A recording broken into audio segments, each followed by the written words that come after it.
Nahihirapan ka na bang mag-isip kung ano ang pwede mong iulam sa araw-araw na saktong-sakto sa budget mo? Itong isi-share ko sa inyo mga nanay, tipid ulam po ito at siguradong swak na swak po ito sa inyong panglasa at inyong budget. Kaya kung interesado ka sa video na ito, panoorin mo hanggang dulo. Hello mga kananay! Welcome back sa aking bahay. Ang lulutuin natin ngayon ay matipid na ulam at ito ang una nating ingredients, ang sayote. Yes, gagamit tayo dito ng sayote. At depende na rin sa inyo kung ilang sayote ang gusto ninyo. At i-slice natin ito sa 4. Hatiin natin ito sa 4 at pagkatapos balatan natin ito isa-isa. Mas maraming sayote, mas masarap ang ating lulutuing recipe. At pagkatapos ito naman ang ating gagawin. I-slice natin ito ng maliliit. Ganyan lang kaliit. Ganyan lang kasimple ang ating lulutuing recipe sa araw na ito. Ganyan lang i-slice lang natin hanggang matapos po tayo. At kung bago ka pa po dito sa bahay ko at napadaan ka lang, huwag mo namang kalimutan, bigyan mo ako ng isang pagmamahal dyan.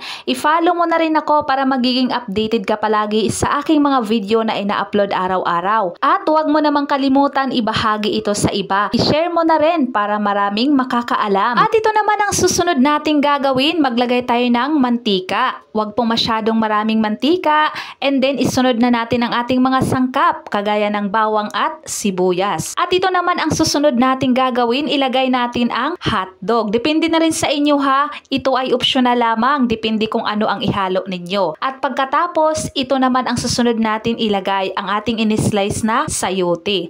Haluin natin itong mabuti para mag-mix ito sa ating hotdog at ating mga sangkap na nilagay. Mas maganda sana kung may carrot tayong nilagay dyan at malunggay dahil napakasustansya po ang dalawang ingredients na iyon. Dahil wala nga tayong pera, kaya sayote na lang at hotdog. So ayan, lagyan na natin ng asin, black pepper at kaunting seasoning para masarap naman ito. Paalala ko lang po, depende na po sa inyong panglasa kung ano po ang gusto ninyo. Lutuin lang po natin ito ng mga ilang minuto. Wag po natin lagyan ito ng tubig. At pagkatapos, kapag okay na siya, yan, haluin natin ito ulit. At tikman natin kung okay na po siya. At kung okay na po, hanguin na po natin, i-transfer na po natin sa plato. So ganyan na po ang hitsura nito kapag luto na. At maglagay tayo sa mixing bowl. Yes, ilagay natin yan sa mixing bowl at lagyan natin ng 3 kutsarang cornstarch at 3 kutsara din na harina. At haluin natin ito ng mabuti at pagkatapos maglagay tayo ng 1 pirasong itlog. Ito ha, depende na sa inyo kung ilang pirasong itlog ang ilalagay ninyo. Dahil sabi ko nga, mas masarap kapag mas marami. At kapag okay na, tapos na siya, maglagay tayo ng mantika sa ating kawali at ilagay na po natin ito.